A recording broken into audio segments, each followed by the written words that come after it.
Hello everyone and welcome back to the space where we say that I can sleep. We are now on the last weekend of July because as of next weekend it will already be August. So hopefully you guys have some plans to end off the month before you get ready for the next month. This year is passing by fast, so make sure you are getting things done, making things happen, okay? And of course, take care of yourselves. Take good care of yourselves because you matter.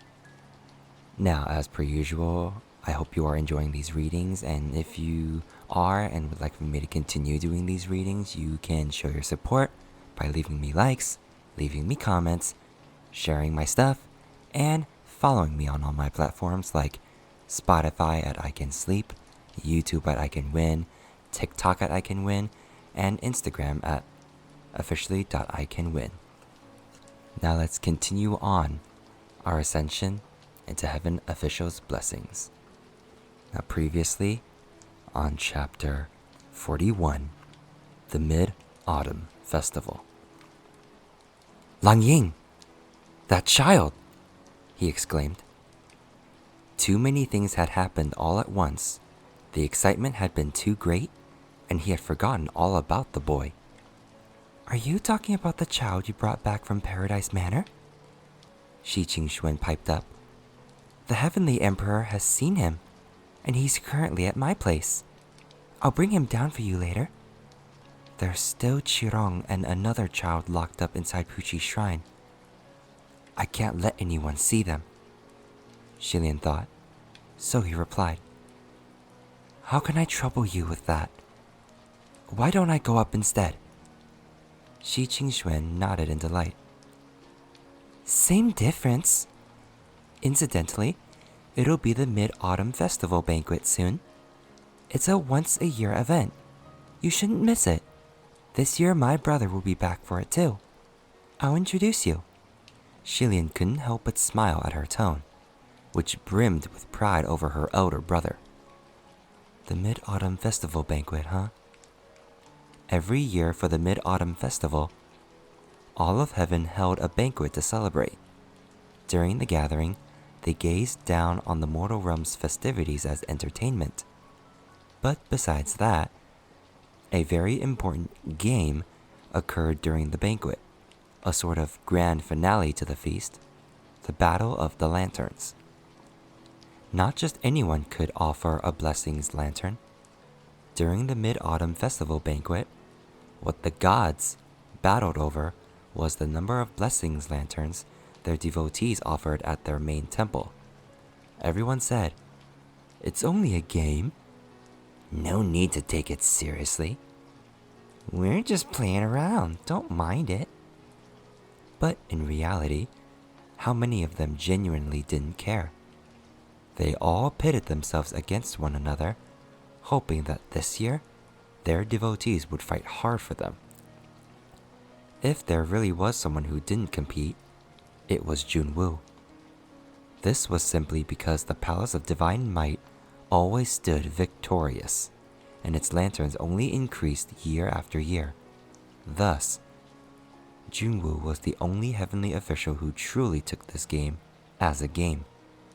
As for the rest, they fought not for first place, but for second, although even then, the competition was fierce.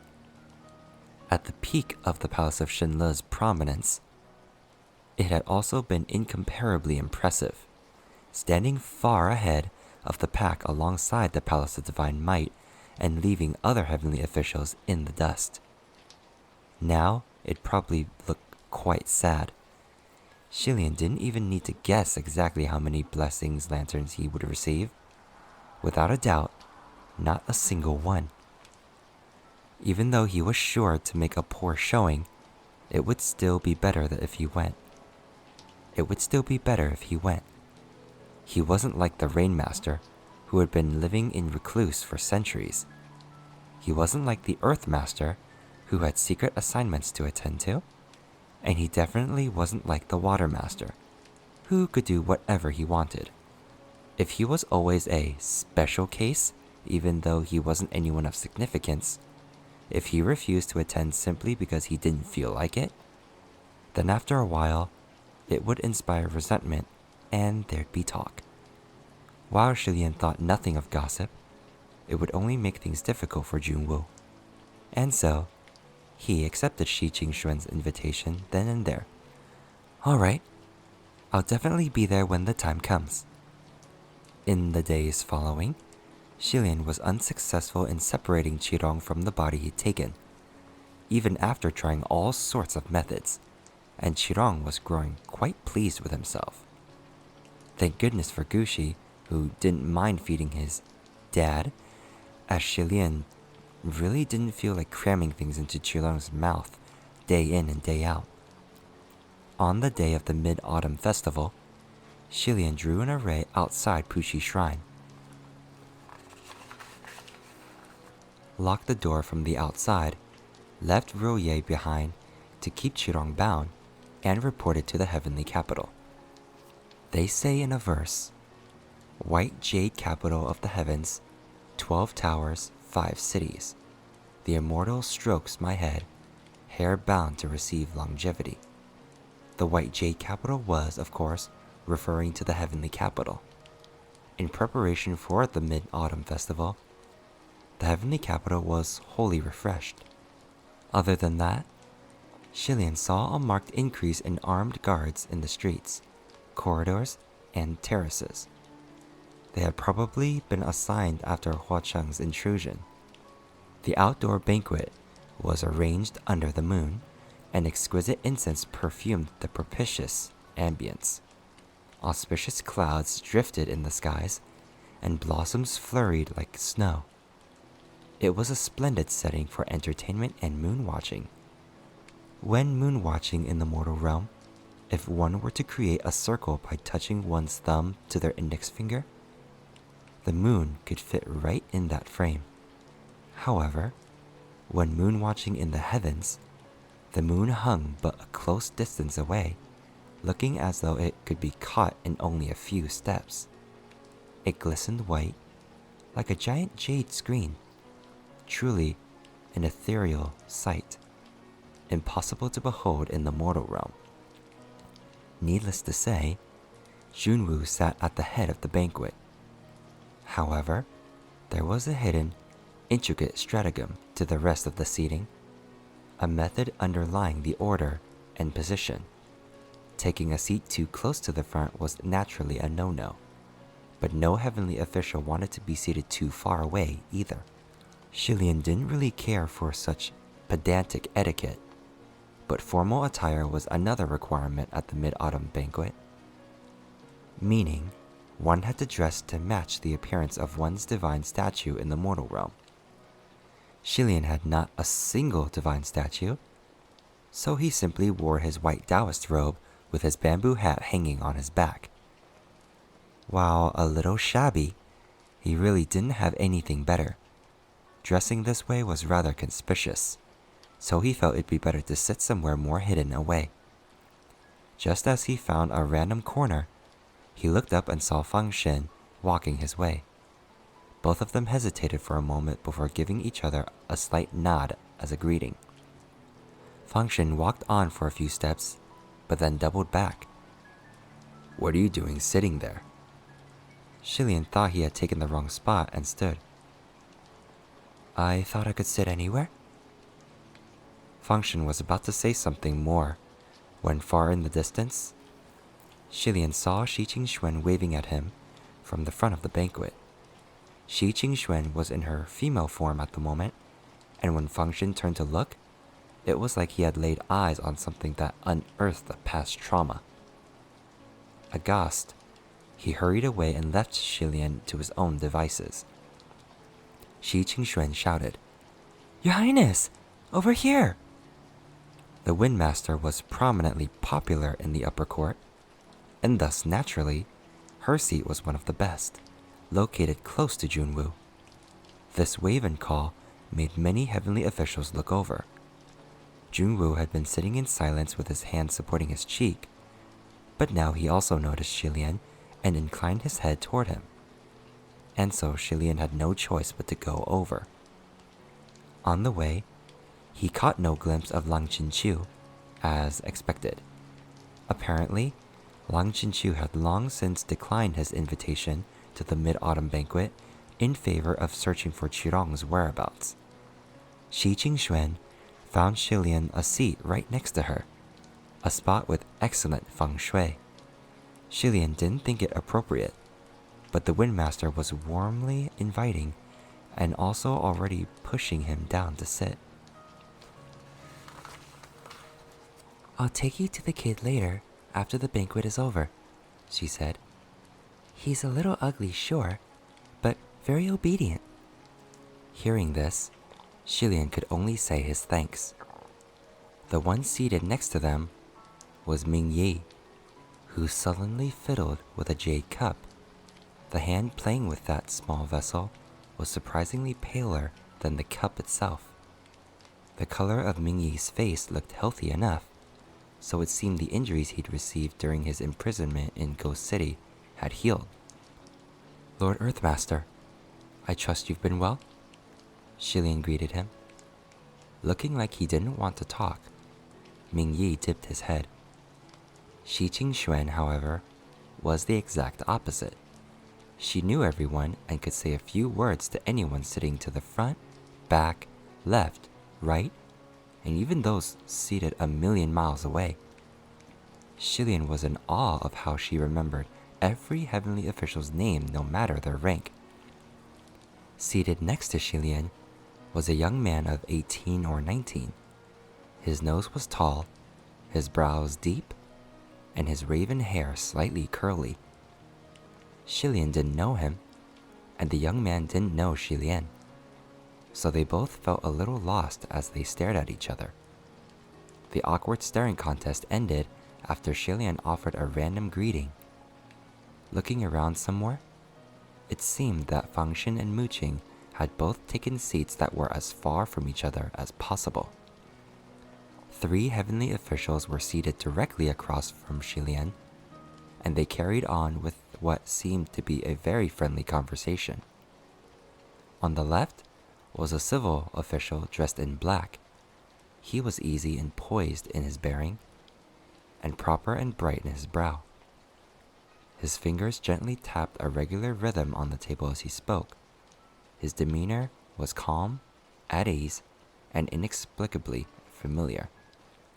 In the middle was an official with whom Shilian was well acquainted, Pei Ming. On the right was a young master robed in white, who languidly fluttered the fan in his hand. The front side of the fan bore the word Shui for water, and the back was painted with 3 wavy lines. His brows and eyes quite resembled Shi Jingxuan's, but his expression was one of scornful arrogance. On the surface, he appeared to be a gentleman, but his eyes were quite clearly filled with disdain for everyone present. Who else could it be but the water tyrant? Understanding dawned on Shilian. They were the 3 tumors. That black-clad civil official had to be Ling Wen in her most powerful, masculine form, and in it, she certainly looked impressively dignified. Those 3 doled out a colorful variety of praise, complimenting one another to the ends of the earth and heavens, to the point where Shi Jingxuan grumbled continuous complaints under her breath. Fake, so fake. Shilian found it rather amusing, however. Just then, he noticed a small, beautiful pavilion with red stage curtains covering all 4 of its sides at the front of the banquet tables. "What's that?" Shi Jingxuan smiled. "Oh, you don't know? It's a really popular game in the upper court. Come, come, just watch. It's starting now." As soon as she spoke, the rumble of thunder rolled from beyond the skies. Junwu glanced up, then poured a cup of wine and passed it down. As the thunder growled overhead, the seated heavenly officials laughed and hollered, passing around that cup of wine. "Don't give it to me, don't give it to me. Pass it to him." Shilian figured out the general rules by watching the others play. So, it's drummed flower passing.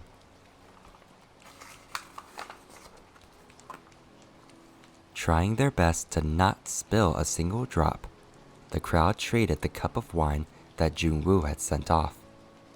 The wine had been given to anyone but could not be passed back to the same person. When the thunder stopped, whoever held the wine cup would be teased for fun. Except Shilian didn't know what kind of fun awaited the holder of the cup. To Shilian, this game wasn't a friendly one. Passing the wine cup to someone could result in them becoming the recipient of ridicule, so most would choose to give it to people with whom they were friendly. But he wasn't close with most of the heavenly officials present, so how could he dare tease others so nonchalantly? At best, he could hand it to the Windmaster. But what if the Windmaster happened to be the one who handed the wine to him? Best if no one passes it to me, Shilian thought. But I might be thinking too highly of myself. The first round was over before he even finished the thought. As everyone had hoped, the wine stopped in Pei Ming's hand. It seemed Pei Ming was used to this, and he downed the cup in one gulp amidst roaring cheers. The officials clapped and hollered, "Raise it! Raise it!" In the thick of those cheers, that resplendent pavilion slowly raised its 4 curtains. Upon the platform stood a tall general, his head held high, his stride wide, cutting an exceedingly impressive figure. He didn't seem to notice the heavenly officials below, nor the strange, beautiful scenery beyond the pavilion. He took a few steps and started singing verses, sonorous and fervent. As it turned out, whoever ended up with the wine cup would be treated to a performance. The pavilion brought forth a random play that had been written about that particular heavenly official in the mortal realm, and showed it for all to see. Given humanity's deep and abiding love for fabricating wild stories, who knew what kind of outrageous play would be shown? Furthermore, one couldn't know when they'd be picked, so the game was just as thrilling as it was embarrassing. However, this was also where the fun lay. It had to be said that every one of General Pei's plays were exhilarating simply because the female lead was different every time. Sometimes it was a celestial fairy, sometimes a Yao, sometimes an unmarried noble lady. Every female lead was more beautiful than the last, and every story more shameless. The heavenly officials watched with relish, eagerly waiting for the female lead to enter the scene. Sure enough, it didn't take long before a lady dressed in black stepped onto the stage, singing like a golden oriole. The 2 actors sang to each other, the lyrics brazenly flirtatious. The more the crowd watched, the more something didn't feel right, and they started murmuring amongst themselves. So what's the name of this play? Who's the woman the general is seducing this time? Just then, General Pei on the stage called out, "Noble Jie!" Below the stage, both Pei Ming and Ling Wen spat their mouthfuls of wine. Who else could Noble Jie be? Ling Wen was Ling Wen's heavenly title. Her proper name was Nangong Jie. The heavenly officials were shocked. Had those 2 really been tangled up in an affair at some point? Ling Wen wiped the corner of his lips with a napkin, then said dispassionately, "No need to think on it. It's a fabrication." While the 2 in question were both a bit put out, they were fortunately thick-skinned enough. The play's leads continued to yowl to each other on stage, and the 2 below pretended not to see.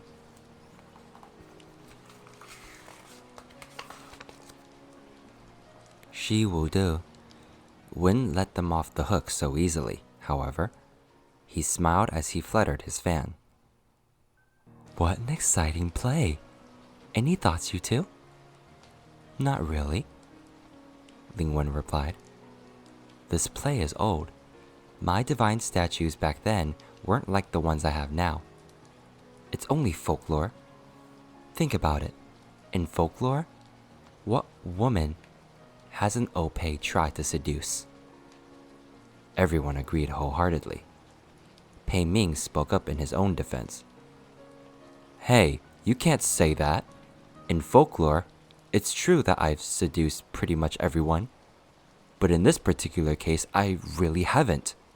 Don't wrong the innocent. Well, folklore says I've seduced even more male officials, all told. You don't find me all fidgety, do you? Ling Wen quipped.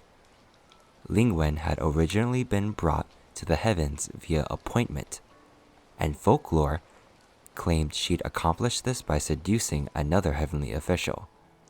This was also why, at the beginning, the palace of Ling Wen had been cold and quiet, with very few worshippers. During any period of particularly intense objection to her, she was cussed and cursed to the ends of the earth, and some would even throw menstrual linens and bralettes into her donation boxes. If any male officials were similarly whispered about, they'd simply be called charming and could take full pleasure in it. Although the situations were similar, the treatment of male and female officials clearly differed, and the consequences were quite different indeed. As Shilian reflected on this, the next round began.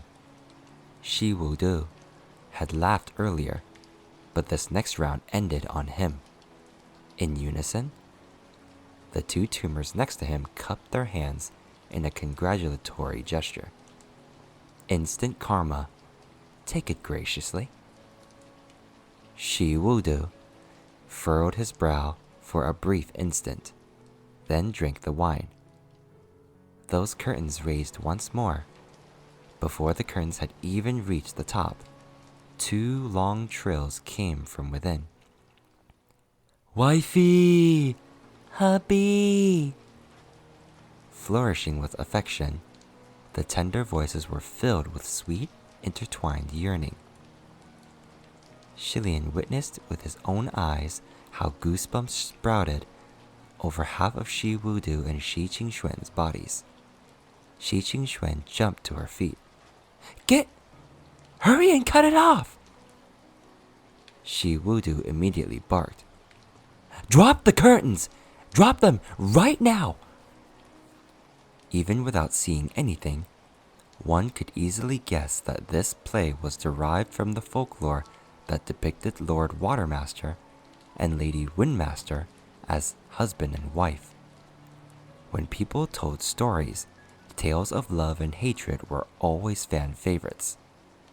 If either feeling was already present, good. If not, even better, because then one could make it all up. The myths that cleaved to orthodox worship of the gods generally consisted of whatever they had actually personally accomplished. But sometimes, when they saw what the mortals came up with for them, the gods had to hand it to people. Those were the real myths. The moment Shi Wudu gave the word, the curtains dropped with a conclusive swish. The heavenly officials in the audience all wanted to laugh, but didn't dare to, and they suffered as they held in their mirth. On the other hand, Shilian simply smiled and said, Lord Windmaster, I didn't know you could call for the curtains to drop. Shi Qingxuan was still shaking from the trauma as she replied, Yeah, it's no big deal. Just donate 100,000 merits. Shilian sat speechless, and the third round began. This time, the thunder didn't rumble for very long, and the wine cup ended up with the young man sitting next to Shilian. Seeing this, The reaction from the crowd of heavenly officials was odd. It wasn't enthusiastic, but it wasn't indifferent either. It was like they were very interested in seeing the play, but didn't want to be obvious about it. That young man didn't seem too interested in the game, but he still drank the wine. He put down the cup, and the curtains raised once more. Two stood upon that stage. One was a young general with curly hair like a stone lion's mane, and although exceedingly exaggerated, he still looked heroically sprightly. As he was portraying this young heavenly official, the other one had pointy lips and sallow cheeks, and was the very image of a wretched clown as he jumped all over the stage. As the young man faced the other, the latter would act serious, if still clearly slimy and loathsome. When that young man turned around, the other would pull awful faces and backstab him with a sword. No doubt, this was the role of a despicable two-faced villain. That clown performed with embellished vigor like it was a silly comedic play. However, the reactions from the heavenly officials in the audience differed vastly. Shilian noticed that the officials in the lower ranks laughed uproariously, while the higher-ranking officials like Shi Qingxuan and Shi Wudu frowned wordlessly, not thinking it the least bit amusing. At the same time, he also noticed veins popping on the fists of the young man beside him, and Shilian became alarmed. Although he didn't understand the specifics of what was going on stage, he easily grasped that it was mocking someone. Even if he didn't know who was who, the lead's performances were uncomfortable enough on their own. Seeing that the young man was on the verge of throwing a fit, Shilian took a chopstick from the table and flung it at the rope controlling the curtains. The not-so-sharp chopstick brushed the rope and surprisingly slashed it. The curtains dropped noisily, and the officials cried out in shock. "How can this be? What's going on?"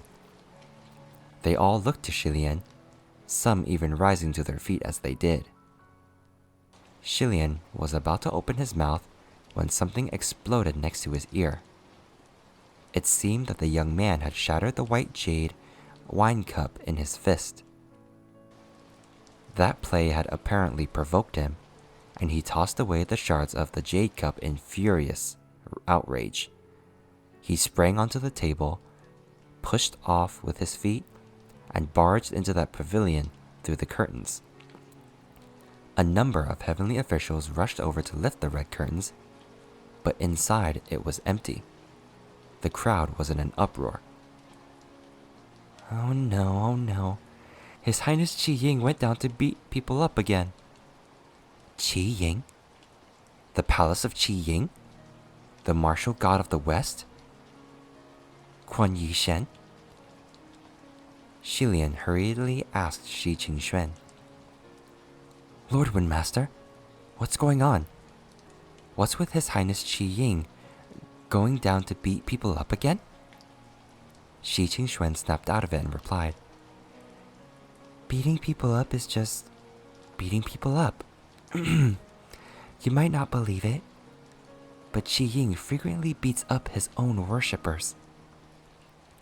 Well, this was the first time Shilian had ever heard of a heavenly official who dared assault their own followers, since that was usually something that would destroy their image in a believer's mind.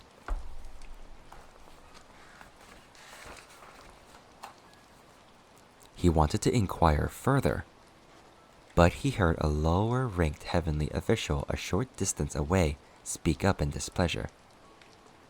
"That Quan really is too immature. Everyone was just having fun. Doesn't he know to play along a little? Who hasn't been picked on? Were General Pei and Ling Wen Shenjun not teased? Besides, he wasn't even the one being mocked, so why is he so angry? Yeah, he really thinks too highly of himself. Even if he's mad, There's no need to have a fit right this second. This banquet is meant to be fun. No one's here to watch him throw tantrums. Really. Alright. A brat is a brat. He's not here anymore. It'll be more fun without him anyway. Shilian listened to them talk and mulled over their words. The feast was only temporarily disrupted, and Ling Wen seemed to have already sent someone to take care of Kuan Yishen's present engagement. After some officials came out and pacified the crowd, the banquet and games resumed. Thus, the thunder rumbled and the fourth round of drummed flower passing began. Shilian just watched the others play the game at first. He couldn't blend in and was just happy that no one bothered him.